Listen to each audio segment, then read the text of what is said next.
اس خط نے ثابت کر دیا ہے کہ نظام عدل مفلوج ہو کر رہ گیا ہے۔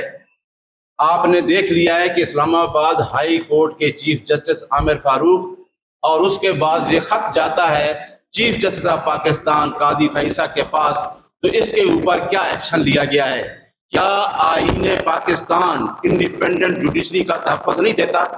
کیا ان دونوں chief justice of Pakistan and chief justice of Islamabad high court اس آئین کی حلف کی پاسداری کی ہے؟ لہٰذا اس خط کی روشنی میں جب آئین پاکستان مفلوج ہو چکا ہے، یہ کسی ایک پارٹی کا سوال نہیں ہے، یہ 25 کروڑ عوام کا سوال ہے، یہ آئین پاکستان کا سوال ہے، جہاں آزاد عدلیہ کا کنسیپٹ گارنٹی دیتا ہے آئین پاکستان۔ تو ہماری یہ ڈیمانڈ ہے کہ جس طریقے سے 2 سال سے جنگل کا قانون نافذ ہے، ہم چیف جسٹس آف پاکستان قاضی فائز عیسیٰ اور چیف جسٹس اسلام آباد ہائی کورٹ سے فی الفور استعفے کا مطالبہ کرتے ہیں، کیونکہ آپ نے دیکھ لیا کہ جس طریقے سے عدالت نے کیسز چلائے توشہ خانہ اور دوسرے کیسز جو چلائے جو عمران خان کے خلاف تھے، جو رول آف لا کی بات، ہماری جنگ رول آف لا کی جنگ ہے، آپ میڈیا کی جنگ رول آف لا کی جنگ ہے، ہماری 25 کروڑ عوام کی جنگ ہے۔ کیا 45 فارم پہ بننے والا پرائم منسٹر اس کو بلا کے انکوائری کے لیے کہا جاتا ہے اور ایک ریٹائرڈ جج کو اس انکوائری کے لیے مقرر کیا جاتا ہے؟ کیا اسلام آباد ہائی کورٹ کے ججز، جو آزاد عدلیہ کے ججز نے جو کنسیپٹ دیا ہے، جو خط لکھا ہے، اس کی روشنی میں ہمارے 2 سوال ہیں کہ اس حلف کے تحت نہ عامر فاروق صاحب چیف جسٹس اسلام آباد رہ سکتے ہیں، نہ chief justice of Pakistan. Chief justice of Pakistan کا رول میرے دوست نے بتایا ہے، اس کیس میں موجود تھا۔ کیا آپ نے انٹینشنلی ہم سے بلے کا سمبل نہیں چھینا، اور اس چھین کے آپ نے بلے کا سمبل چھینا اور اس پارٹی کے ہاتھ باندھ کے آپ نے الیکشن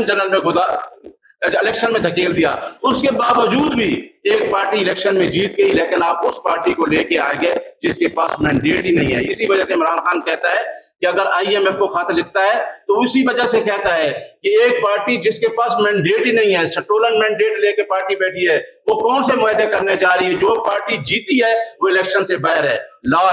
لاسٹ جو میں آپ کو کہہ رہا ہوں، کیونکہ ہم نے پہلے بھی عدلیہ کی تحریک میں بھرپور حصہ لیا ہے، اب ہماری پریس کانفرنسوں کا وقت گزر گیا ہے، ہم انشاءاللہ موومنٹ کی طرف جا رہے ہیں، ہم پوری پاکستانی قوم کو لیڈ کریں گے، کیونکہ آئین کا آرٹیکل 16, 17 جو ہمیں رائٹ دیتا ہے کہ ہم اپنے رائٹس کے لیے پیسفل پروٹیسٹ کر سکتے ہیں۔ ہماری پارٹی نے 96 سے لے کے آج تک جتنے پروٹیسٹ کیے ہیں، آپ دیکھیں گملہ تک نہیں ٹوٹا۔ انشاءاللہ ہم یہ پروٹیسٹ کریں گے، اور اس پروٹیسٹ کو ہم لانچ کریں گے، سپریم کورٹ کے دروازے پہ بھی جائیں گے، ہائی کورٹ کے سامنے بھی جائیں گے، ڈی چوک بھی جائیں گے، کیونکہ یہ ہمارا رائٹ ہے اور ہمارا پیسفل رائٹ کوئی نہیں چھین سکتا۔ اور پورے ملک میں ہم نے کل خان صاحب نے پورے ملک میں کہہ دیا ہے کیونکہ یہ ہمارا رائٹ ہے، اور جہاں ہمارا مینڈیٹ چھینا گیا ہے اس مینڈیٹ کو واپس لینا یہ ہمارا رائٹ ہے، اور انشاءاللہ یہ ہمارا مینڈیٹ واپس آئے گا۔ چیف جسٹس آف پاکستان کو ہمارا پیغام ہے کہ کل کے فیصلے سے بجائے آپ نے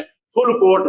اجلاس کر کے یہ ثابت کر دیا ہے، حالانکہ آپ کو 184(3) کے تحت فل کورٹ میں یہ کیس لگا کے سو موٹو لینا چاہیے تھا، اس خط کے پیچھے کیا مضمرات ہیں وہ آپ نے نہیں لیا۔ اب آپ کی انٹینشن سامنے آ گئی ہے، پوری قوم ہمارے ساتھ کھڑی ہے، ہم قوم کو لیڈ کریں گے اور انشاءاللہ جو اپنا رائٹ ہے اس کو حاصل کریں گے۔